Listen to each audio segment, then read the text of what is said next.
Global, multicultural, multi-ethnic, multi-technic shamanism. Synchro-mystic. Transformation of consciousness. Such an incredible connection to this medicine and this culture. Mystical. That we can form a larger community that can make the invisible visible.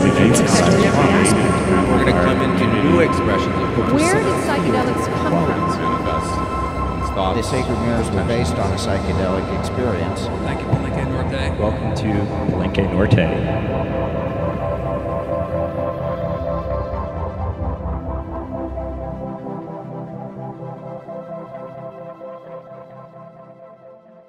Hi guys, how you doing tonight? Thanks for joining us for the Palenque Norte speaker series in this very dusty Tuesday on the playa. Welcome to the Crystal Cavern in Camp Above the Limit. My name is Kirk Bentonen, and I have the honor of introducing Charles Shaw. He's an activist and author of the critically acclaimed Exile Nation, and he's going to talk to you guys about the war on consciousness and drugs. Thank you very much, Charles. All right, thanks. Thank you. Thanks for coming out, everybody. Tuesdays usually hit or miss out here, particularly when there's a dust storm. So I'm glad you guys all came out. I've been giving this talk for the last about a couple of years in various formats, but this is the one I've been giving kind of on the festival circuit this year. I call it Living in the Exile Nation, and it really is about this idea of two separate cultures existing in the United States and two different statuses of existence in the United States. The Exile Nation is my metaphor, for lack of a better word, really, for the people that live in a state of disenfranchisement within our culture here. Very much like Jim Crow and apartheid laws, having a felony conviction and having a drug conviction essentially makes you a second-class citizen. Although there isn't an official designation that puts you in a lower caste in the eyes of the government or the society, there is a cultural sentence that shoves you into a place. And there is a lot of social backlash that involves not being able to get a job, not being able to build a life, and living your entire existence with this kind of scarlet C for convict on your chest.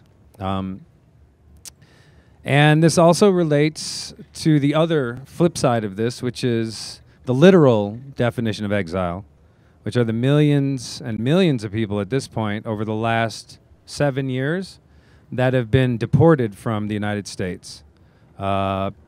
Mostly people that had spent a good significant portion of their life in the United States. And when we're talking about Mexican Americans, this is the largest single group. Many of them came over here when they were children. They lived American lives, went to American schools, hung out with American kids, spoke American English, and didn't know anything about Mexico. For whatever reason, they get in trouble with the law, and their paperwork hasn't been, cleared, and they don't have full citizenship. And it takes about, it can take up to 40 years to get naturalized these days. And every time you make a little mistake on your form, it goes back to the bottom of the pile and so on and so forth. And if you don't have money to pay an immigration lawyer, then you can't get it advanced back up to where it was. And so these people who largely exist, particularly the parents kind of outside the culture, speaking Spanish and keeping with the Mexican cultural ways that they had, their children are doing the exact opposite, becoming Americans. But when they get in trouble, they're all deported back to Mexico or the nearest Spanish-speaking country, if they're Salvadoran or Guatemalan or Costa Rican or Argentine. And they're stripped of their identity, stripped of their resources, and left to fend for themselves. And in the case of Mexico, they drop them in 3 of the biggest war zones that exist in that country related to the Mexican drug war, right? So it's a significant problem. It's not just a kind of a subcultural issue. By the latest and most accurate statistics, there are currently 2.5 million people in prison. There are an additional 7.5 million that are being actively monitored by the state every day, on supervision, probation, or parole. There are an additional 13 million people walking around with a previous felony conviction that has marred them for life. Bless you, my brother. There is an additional 65 million people in this country who cannot pass a background check because of an arrest or conviction that they have on their record. 65 million people is about a fifth of the population of this country. Now add all of those people up and add up all of their family members, their parents and their children and their brothers and sisters and aunts and uncles and wives and cousins who have all been affected by this, and you are looking at a significant portion of this nation's population. Well over a third, if not more, maybe up to half, that have been directly affected by drug laws or our criminal justice system. And when you look at the actual numbers, violent crime, sociopathic behavior, all of these things stay almost constant in every population, in every social dynamic. You have a roughly like 10% variance, deviation from the norm as far as sociopaths go. And violent crime, which is the primary issue that has been hung out for our need for drug laws to protect from crime. And then when we don't believe that, then we say it's to protect the children or what have you. But crime has steadily gone down for over 40 years.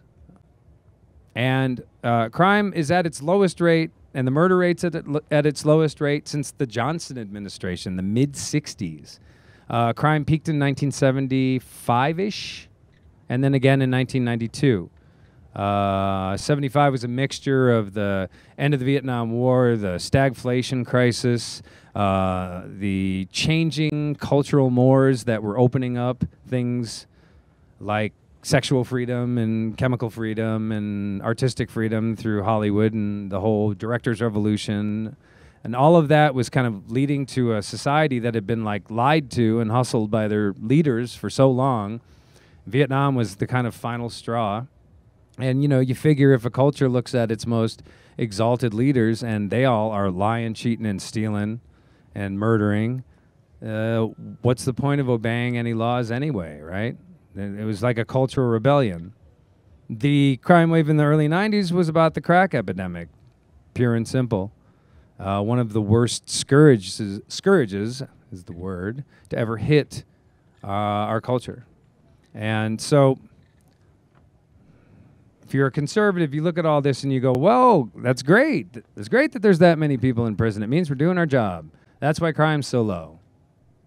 Okay, well, you look at the people in prison, you realize that on average, about 60% of them are there for drug-related crimes, nonviolent crimes.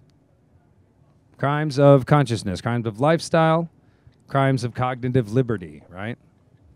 What they had on them or what they ingested into their body or who they were whose body they were trying to get into. These are all the vice crimes that we end up punishing people for forever.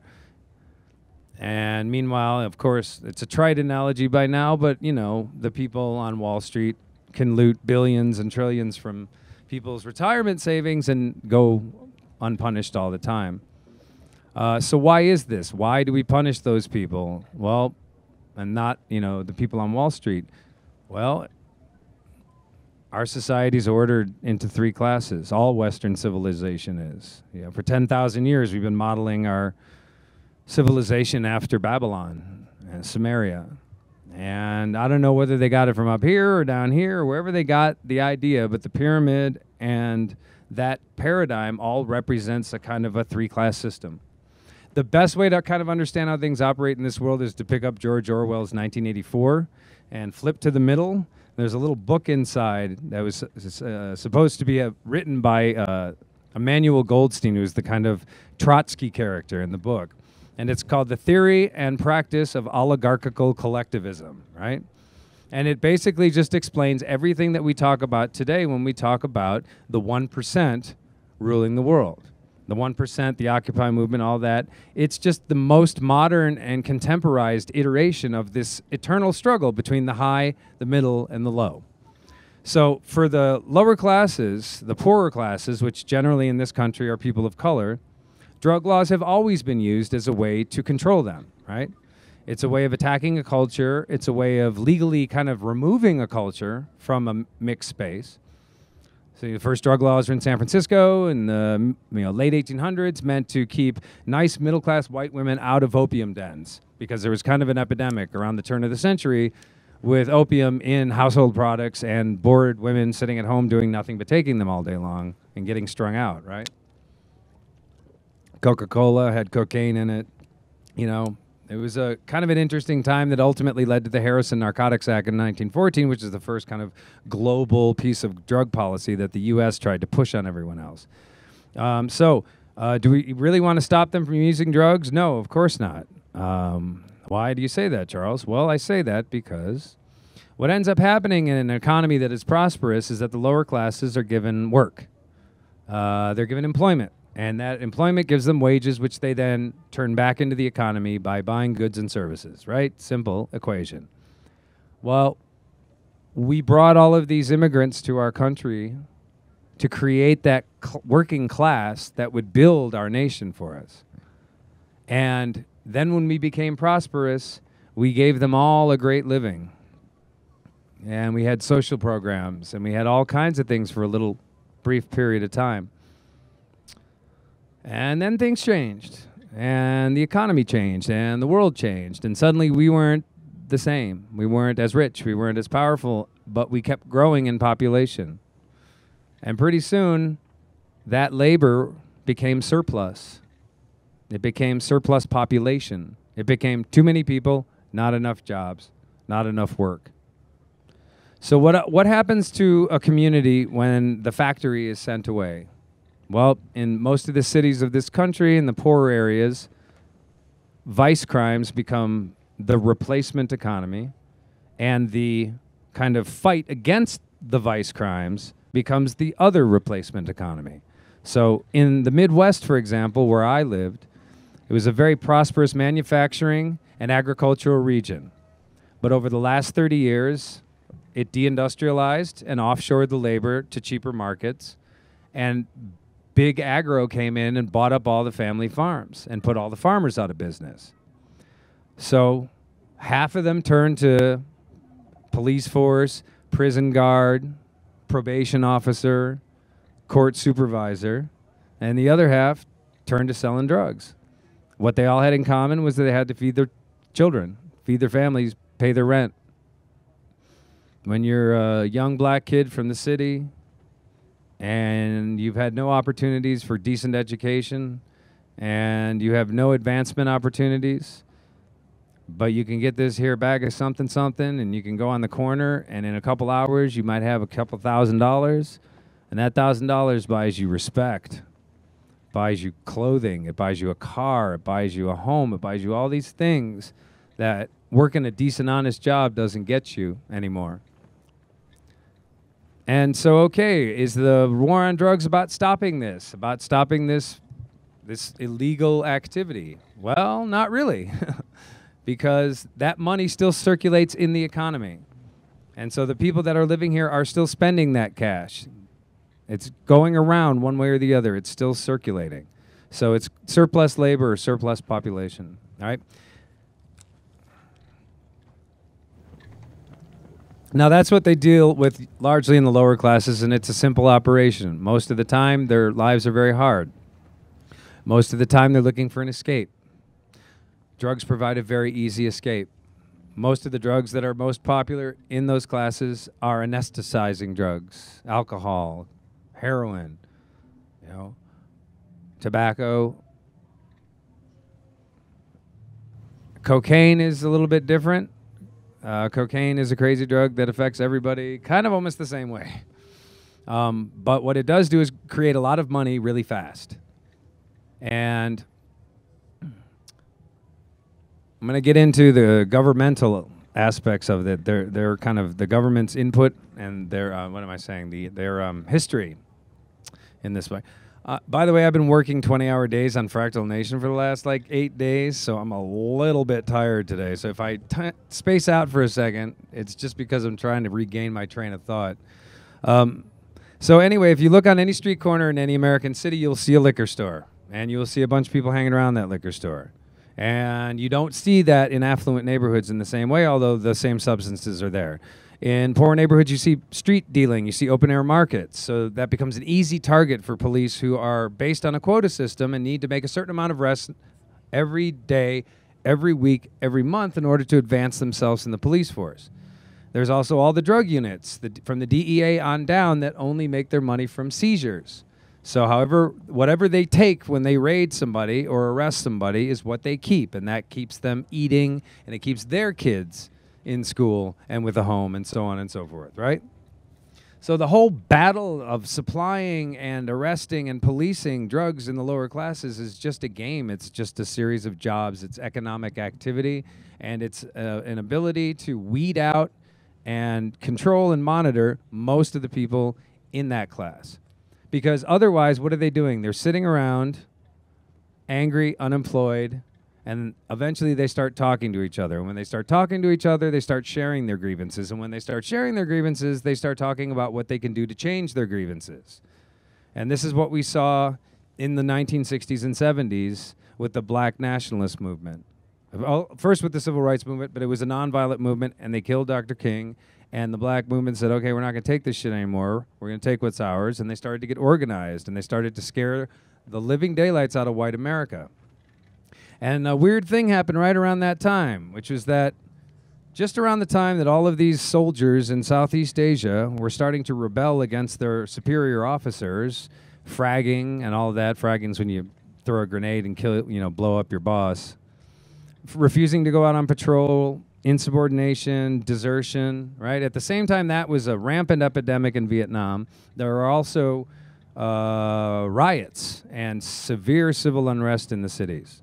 Like 35 major urban riots between 1965 and 1968. So what happened? Right around that time, right around 68, Nixon comes into office, and the whole game changes. And pretty soon, Southeast Asia is flooded with heroin, cheap, high-grade heroin. Where did that heroin come from? Well, it started in Laos, and it was grown by these people called the Hmong, that were a peasant tribe that lived in the hills and grew opium, and they had done this for thousands of years. And they were right-wingers. They were anti-communists. And so our CIA flies in there and makes a deal with them. And so in exchange for trafficking their opium, we provided them with weapons and training, and we sent them in to fight in Cambodia and to try to repel communist forces, right? That same heroin that went through Thailand, got refined, ended up in Vietnam, created an epidemic amongst the 10 million people that were serving in country at the time, to the point that by 1970, 1/3 of all active duty servicemen had a major addiction problem. And the Nixon administration considered it like public health issue and national security issue like number 1, 2, or 3, right up there at the top.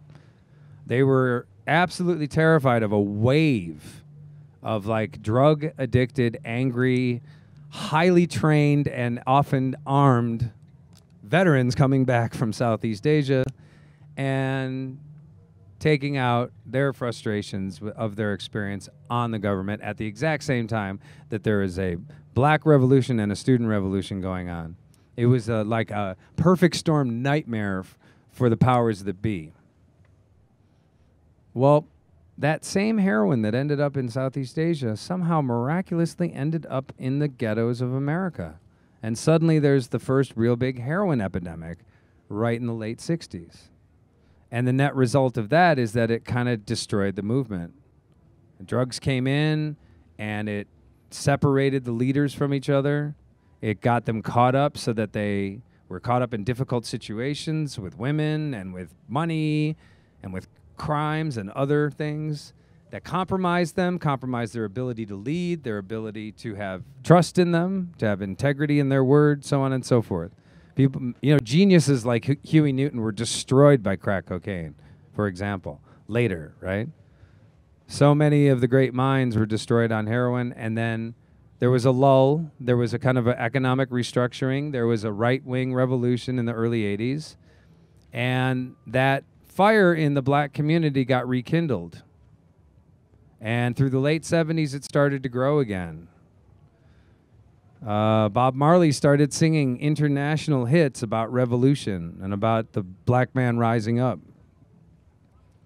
And then suddenly he catches this aggressive form of cancer and dies, and I'm just going to leave that in your lap, and you can think about that your own way. Look up Alex, what's his name? He wrote The Covert War on Rock. Alex Constantine, amazing book. Goes into all of the old COINTELPRO files about rock stars and movement leaders that were targeted by COINTELPRO, and all of the questionable circumstances with those people's deaths that were never reported in the public. Jimi Hendrix, Bob Marley were both, according to Constantine, hits by the CIA because of their support of the black nationalist movement. Jimi Hendrix started playing benefits for the Black Panthers right before he was killed, right? Right before he died, sorry. So, in the 80s then, America found itself in the exact same situation it found itself in Vietnam, which was they needed to fight a covert war that was not authorized by Congress out in another country where they couldn't fund it from taxpayer budgets or congressional budgets. And they had to be real quiet about it. And so they trafficked all this opium in Vietnam, and then when they needed to go into Central America, into Nicaragua, into El Salvador, into Costa Rica, they started doing it with cocaine. And massive amounts of cocaine came north from the south, and guns went south. And the money stayed in the middle. Panama, to be specific.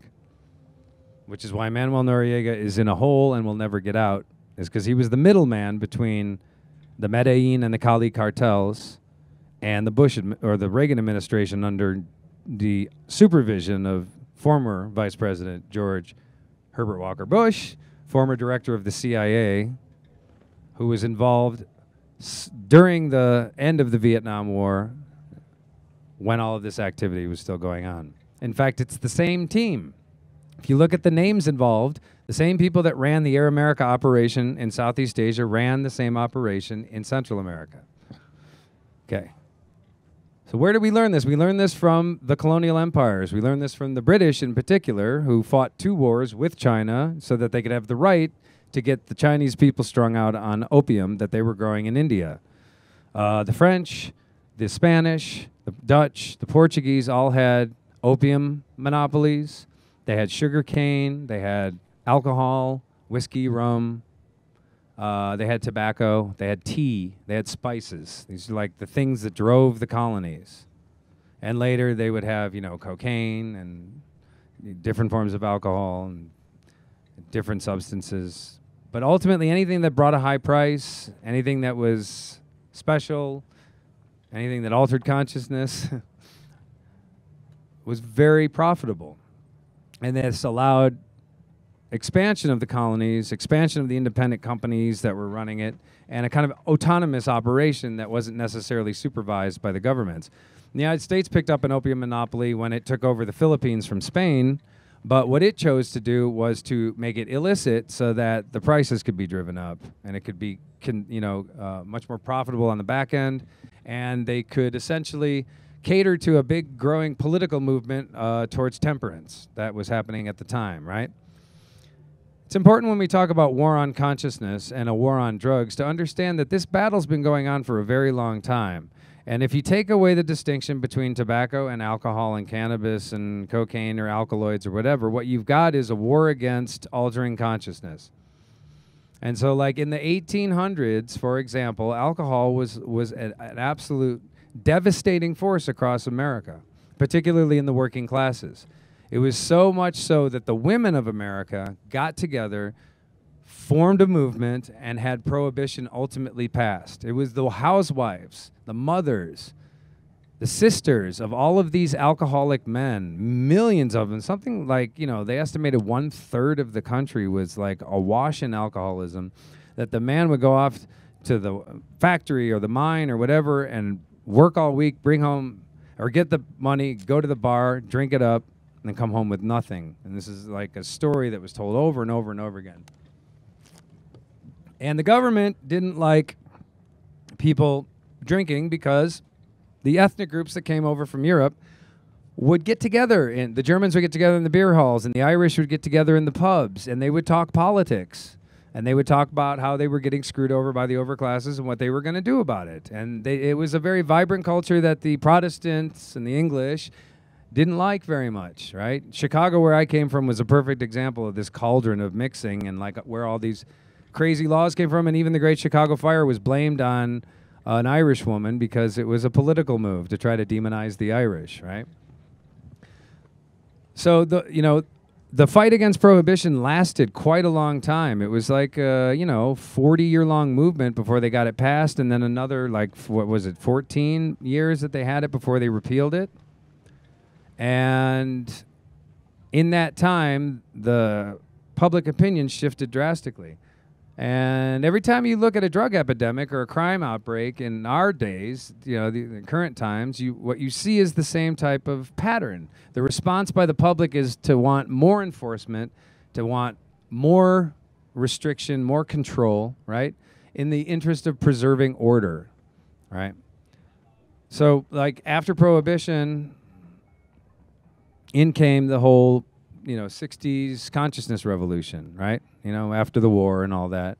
So you had a bunch of drinkers go off to war, and then they had kids, and then their kids went off to college, which most of them didn't get to do. They didn't get to go to college. They got to get a job, or maybe get a GI Bill or something like that if they were lucky. But their kids were born into affluence, and their kids got to experiment. Here's where we're moving into the middle of the high, middle, low paradigm, right? And the middle class has always been in this state of flux, and they basically are always trying to overtake the high, right? They're trying to take their place and rise to a higher station and force that upper class back down into the middle. And the way they do that is usually to enlist the help of the lower classes to fight their battles for them, promising them these utopian world which never materializes. And once the war is done and the revolution has taken place, they're shoved back down to where they were, right? And over and over and over, through time immemorial, as Orwell says, this struggle has happened. So the middle classes, they get more affluence. They get to expand their consciousness more in an intentional way. They have free time to explore and experiment. And that's what started to happen in the 60s. And once again, what ended up happening when they experimented was that revolutionary ideas started to percolate out. And instead of the old kind of Marxist revolution theory, which they had seen for so long, suddenly there was an even more insidious and dangerous revolution, which was this revolution of values, of morals, of sex, of drugs, of rock and roll. And this was like an epic transformation of our culture. And we came very close to a full-on revolution at the end of the 60s and in the early 70s.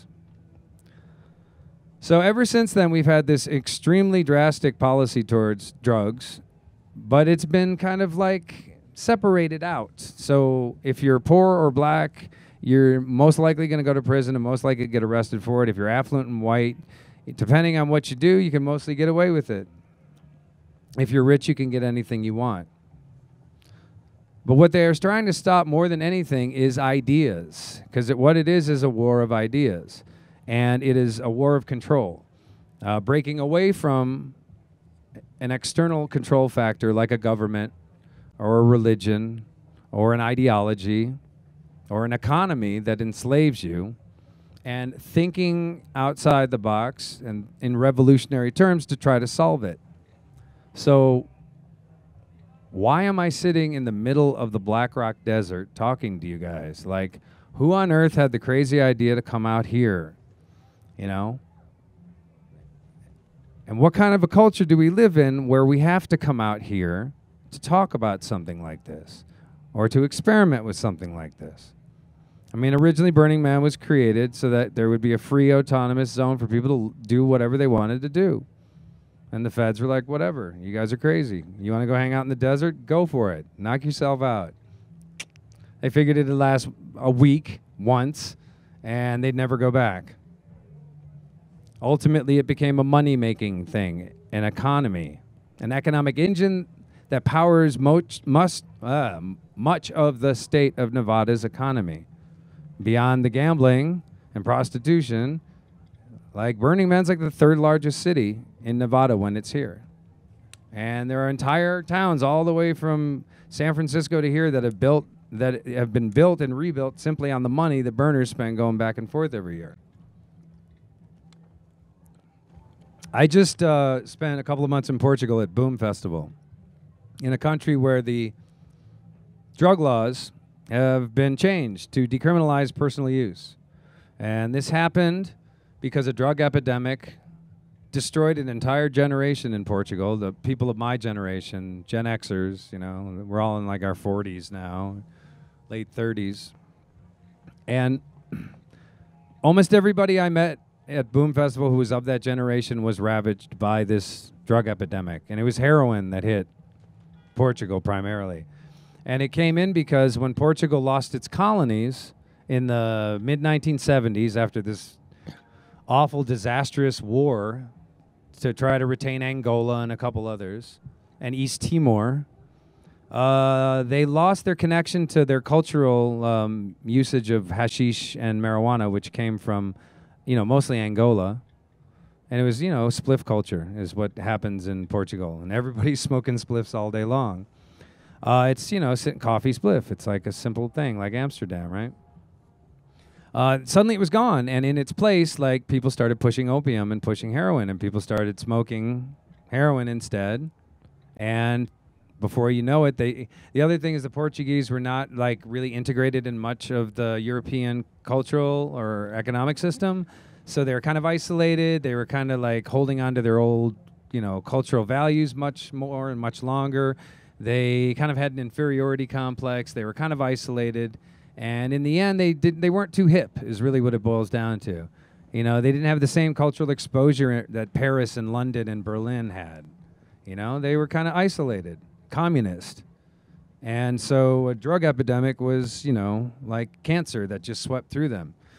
But the Portuguese are also kind of a homogenous culture, and they kind of all got together, and they said, okay, we need to solve this. And so they took a governmental approach, and they voted in a plan where they decriminalized the drugs, and they created a social service system where people can go, if they get in trouble with the law, they go and, instead of getting booked and processed and going to jail, they go and see a panel of 3 social workers who assess them and then give them a treatment plan.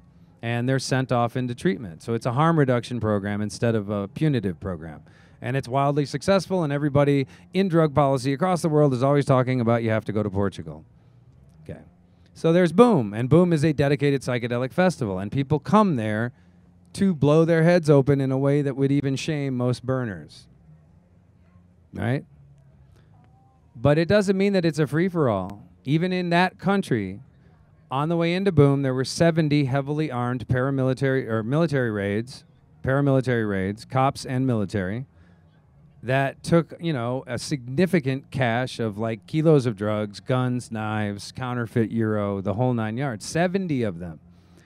Right? So even in a place where they say you can have them, the police are still going to be there attacking you, controlling you, taxing you for your lifestyle choice, right? So this is why we call it a war.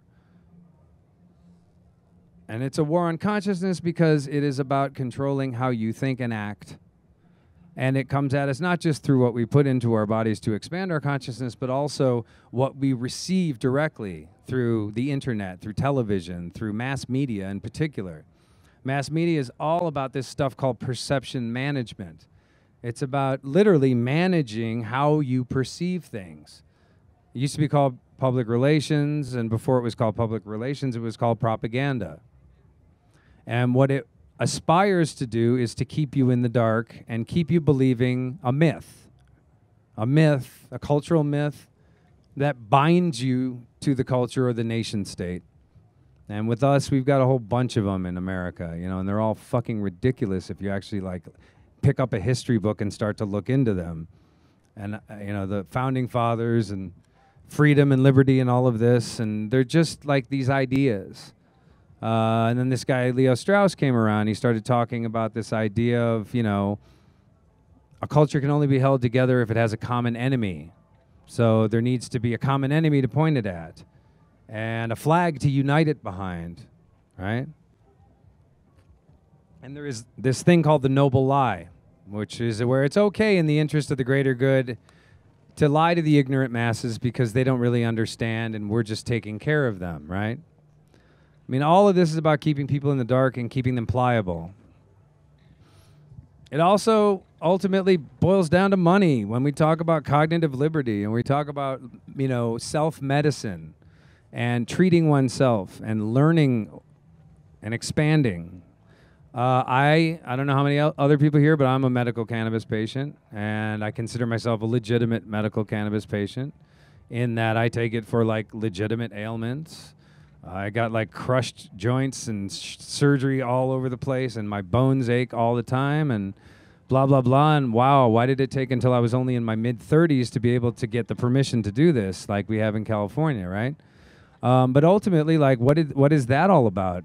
And it's like, pharmaceutical company can patent this and make money. If you grow it in your ground, well, not only do you get the benefits of it and there's no taxation on it, but you can also like amass a lot of money and do other things, you know.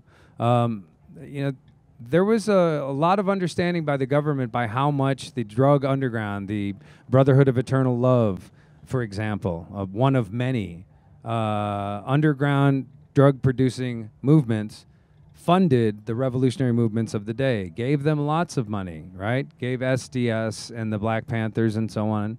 And that stuff is still going on, and the government knows this. It's kind of gotten weird, but like the weed economy supports a lot of subversive activity in California. And it is the #1 cash economy. And what's going on this year is kind of funny because after, what has it been, 96 to 2012, it's almost 15-odd years of Prop 215 being passed and dispensaries and systems growing up all over California and billions of dollars being made in that economy. This year it all came almost crashing down to nothing except for specific municipalities and counties who had voted it as okay, because the Obama administration was losing voters in California, losing right-wing and centrist voters. And they sacrificed medical cannabis in order to boost their numbers with conservatives and moderates. Now, I know this because when they raided Oaksterdam University and shut down all of the dispensaries inside Oakland, one of my friends who is American for Safe Access kind of intervention person, they go and protest whenever there's a raid on a clinic or a dispensary. She talked to the lead DEA agent and asked him why they were raiding this clinic that had been around for a long time. And why now? And the agent said, because Obama's losing votes. And he said, and frankly, we're okay with this because when you guys close, the black market opens up. And we know who all those people are. And they're going to get really fat. And they're going to sell a lot of weed, and we're going to wait for the right moment, and we're going to go in and we're going to raid them. They fatten them up for the slaughter is basically what it boils down to. And, most of what went on in California, like right after Obama took office and then over the first couple of years, was smash and grab jobs. So when Obama first called off the feds, because he said, okay, no more federal raids on medical cannabis clinics, what happened was that the state, local, county, municipal law enforcement came in their place. And instead of going through the process of a federal raid and a federal, what is it when they, injunction and all that to shut you down, this was just smash and grab. The cops just came in. They knew when a dispensary was doing well. They would wait for them to sell all their product, and they would come in, take all the money, take all the product, and just leave and destroy the place. Shoot the dog if there was a dog there. That's like common policy.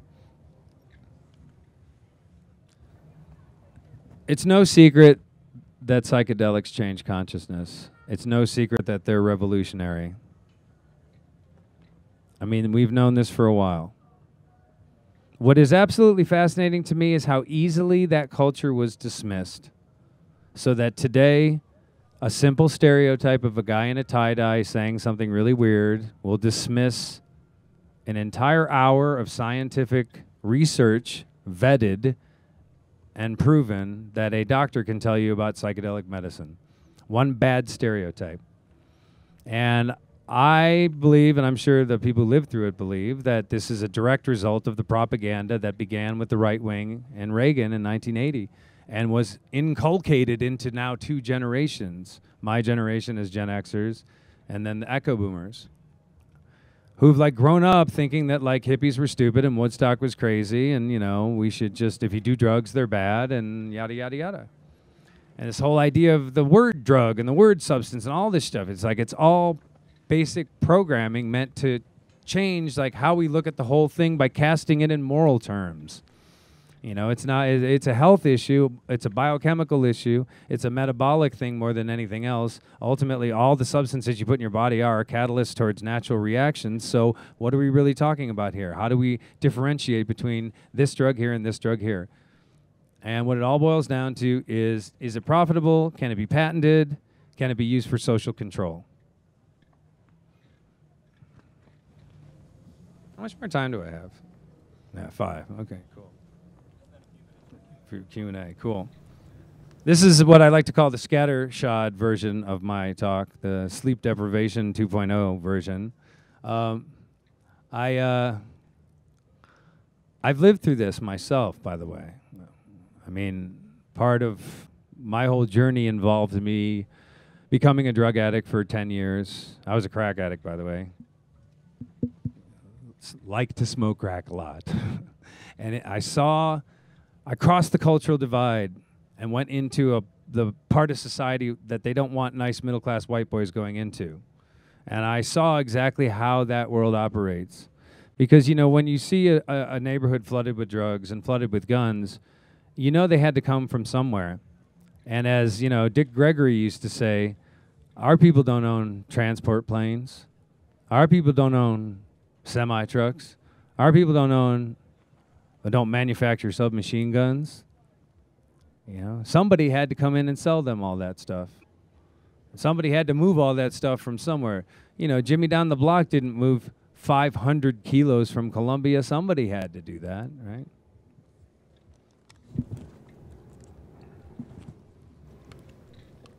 Anyway, I'm sorry that I'm rambling on Palenque Norte because I've been really honored to be a part of this. And I'm really honored that I'm in the company of people that I am speaking in this series. It is a nice kind of completion to a long journey that at one point had me doubting I was going to get out. And I went through prison, and I went through recovery, and I put my life back together, and I faced down the ultimate question with suicide and was saved by shamanic medicine, by ayahuasca, literally saved at the last moment. When I had decided and stockpiled the drugs I was going to use to kill myself and decided on the date and everything, and then by chance, a person I had only met once before on the day I got out of prison 4 months earlier dropped by this party I was at that I was invited to at the last second and told me about this ayahuasca when I uncontrollably blurted out to her that I was going to commit suicide when I went home. And I made a pact to stick around for 2 weeks until this ceremony came. I didn't know anything about it. I just kind of knew it was weird, and you threw up a lot. But I had like this whole death, rebirth, purging experience that like had me skipping home in the morning. And I started a whole new life on January 15th, 2006. And a year later, I got here. I started growing my hair on that day, and I like committed to going to Burning Man on that day. I can't tell you why. I just did. And I grew dreads down to here until this March. 7 years of healing that went into me. 7 years of work with this and other shamanic medicines and plants and MDMA, which was what got me sent to prison because I was turned on to MAPS's work almost 10 years ago and was taking it to try to get through the post-traumatic stress disorder that I had from a lifetime of violence and abuse and rape and, you know, street insanity being a drug addict. You know, so like I have such an incredible connection to this medicine and this culture. It pains me to see how underground it's been forced. I mean, I'm very glad that MAPS has done their diligent work to get it out into the open and get a lot of great media these days. And getting to just start to maybe begin changing people's attitudes. But we still got a long way to go. And there are more police out here than there's ever been before. And as the head of like a very large sound camp that had to deal with this last year, they are out here in a way that they've never been before. And they're not out here to bust people. Why? Because almost everybody who comes here has money, and almost everybody who comes here is white, and they all go home to some productive endeavor, or they start all over again and get into the Burning Man cycle. Either way, they're not a threat. They're out here having fun, and we are taxing them for their fun. And that's what the police do here.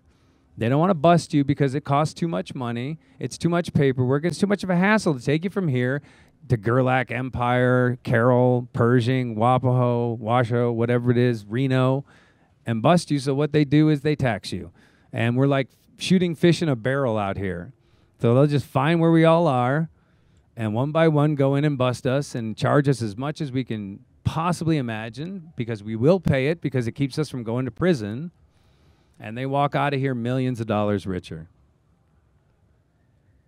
I don't know what pisses me off more, like being sent to prison over the use of the substances I choose, or allowing the police force to get fatter and richer and buy second cars for themselves over the use of my substances. It's a vehicle, and we have to find a way to stop it.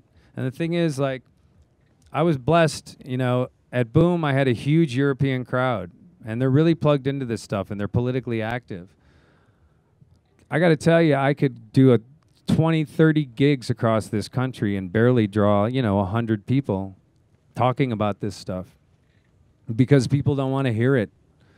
It bores them. It scares them. It means they have to do something. It's a drag, man. It's a fucking drag. Why do I want to be involved? Why do I want to go fight that? I'm fine. They're going to leave me alone. I'm just going to do my shit over here. Why do I have to go get political about it? And you're right, you don't, if you can get away with it. But do you really want to hide? Like, do you really want to live under the fear of criminal justice and losing your life? Do you really want to feel ashamed to not be able to tell other people, hey, you know what? Like, I use psychedelics. I'm afraid they're going to look at you with that crazy, like, oh, you're one of those people, aren't you? Fear is an amazing motivator.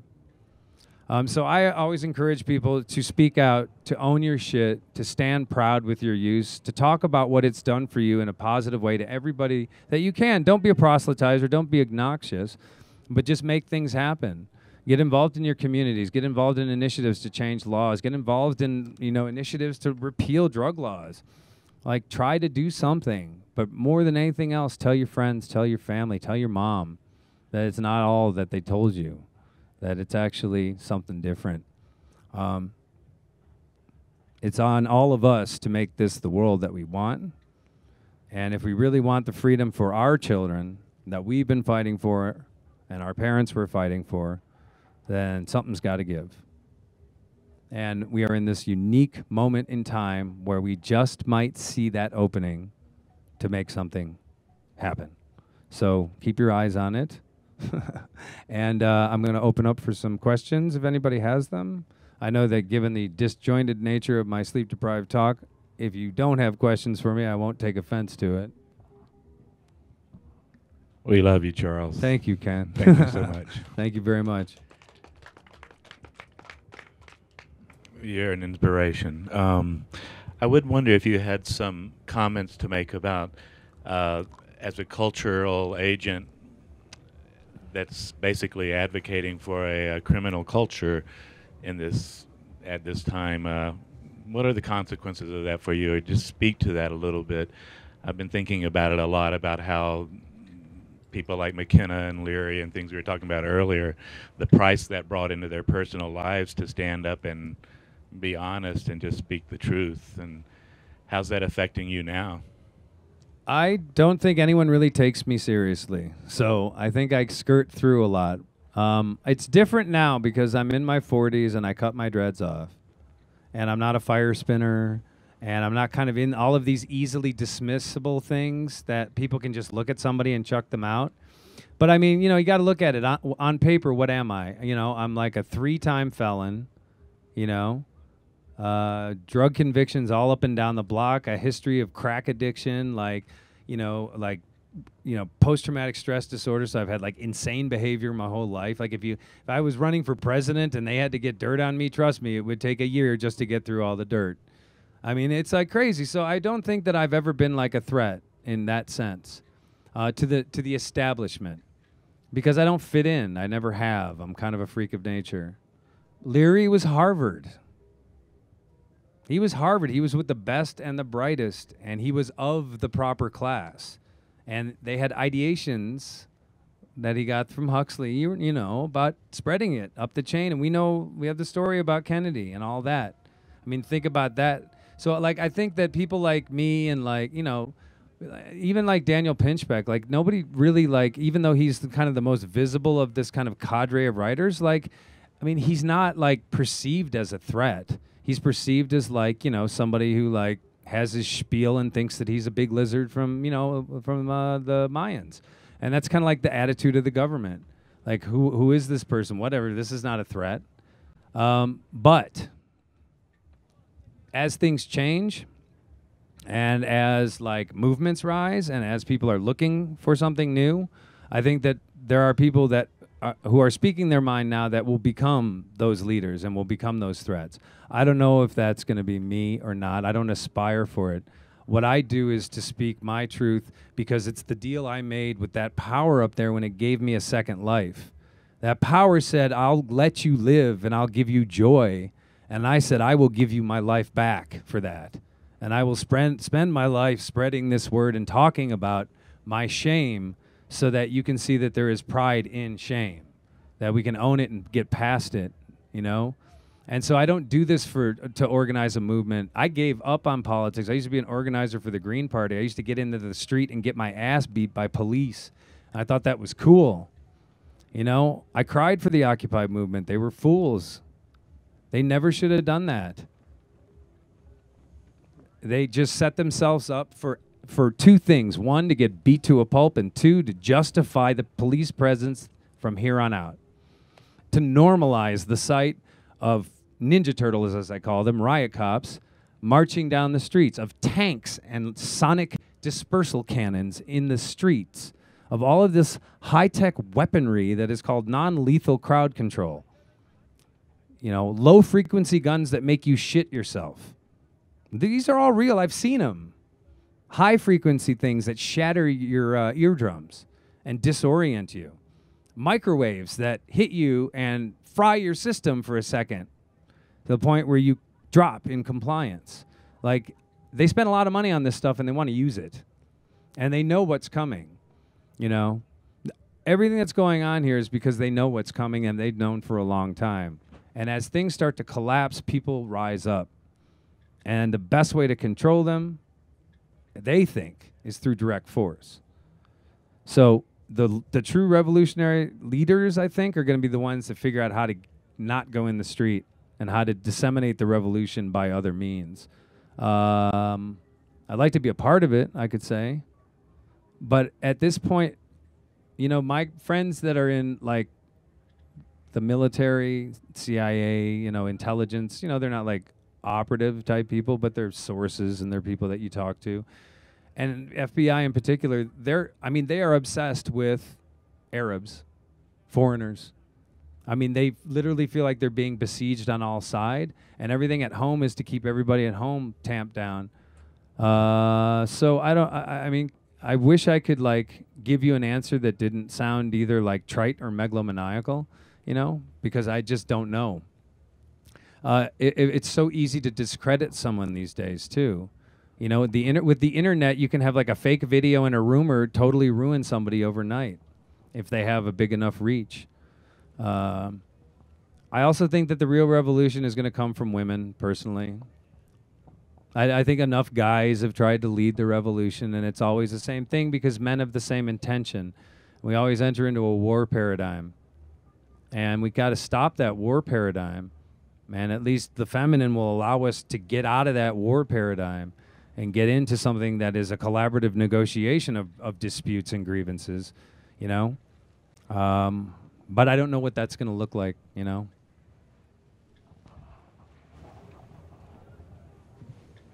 Yeah. As I understand it, Oregon and Colorado are looking at legalization this November. What do you think? Where do you think that's going to head? Do you think that's going to start paving a way for some sane drug policy in this country? I think a memo went down from the White House recently that said don't interfere with legalization because it's an awesome opportunity for us to make some money. I think they see that not only can they tax it, but they can also tax people who they'll still bust you for it, but instead of it being a criminal offense, it'll be a ticketable offense, and they'll just add 20 more cops to every force to go out and bust every weed smoker with a ticket. And they're going to start making money that way. That's why I think the shift happened. I mean, Prop, what was it? I'm sorry, 18? The legalization initiative in California got shot down because it had more money.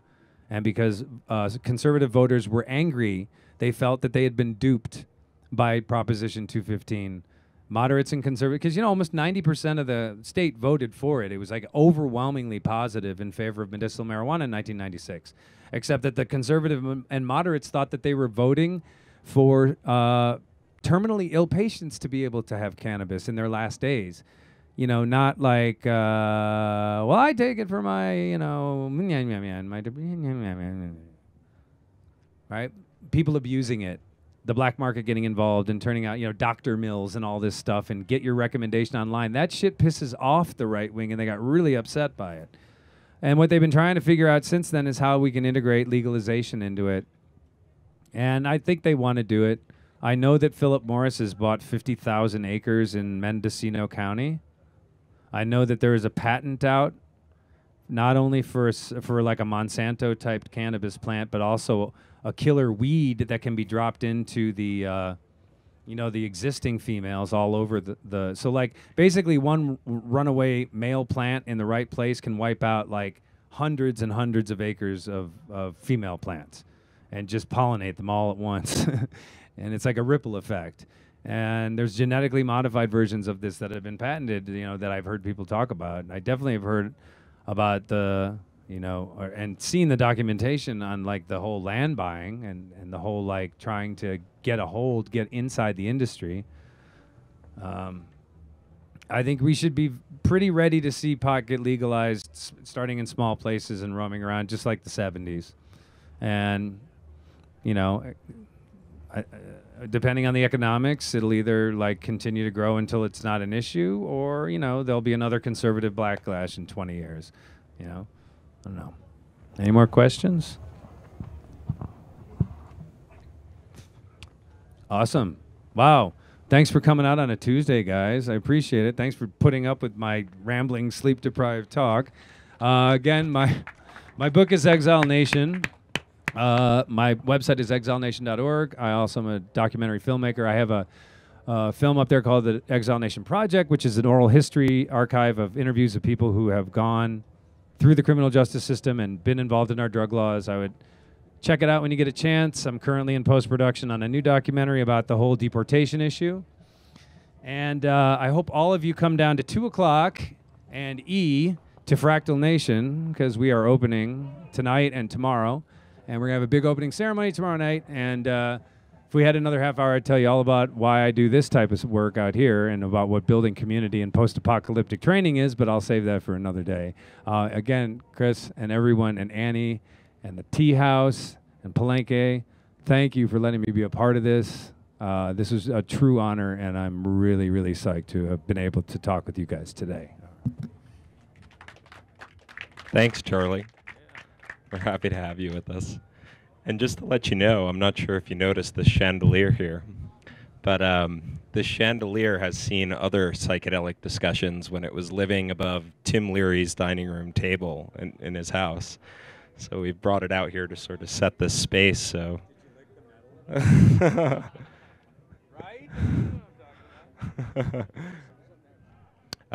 So we have Ken Adams coming on up next. He's going to talk about producing the Terrence McKenna Experience movie, and then we're going to screen the movie at about 8:30, right after the sun goes down. So stick around, take a 5 to 10 minute water break, encourage your friends to come over, and we'll keep having an awesome time. So thank you, guys.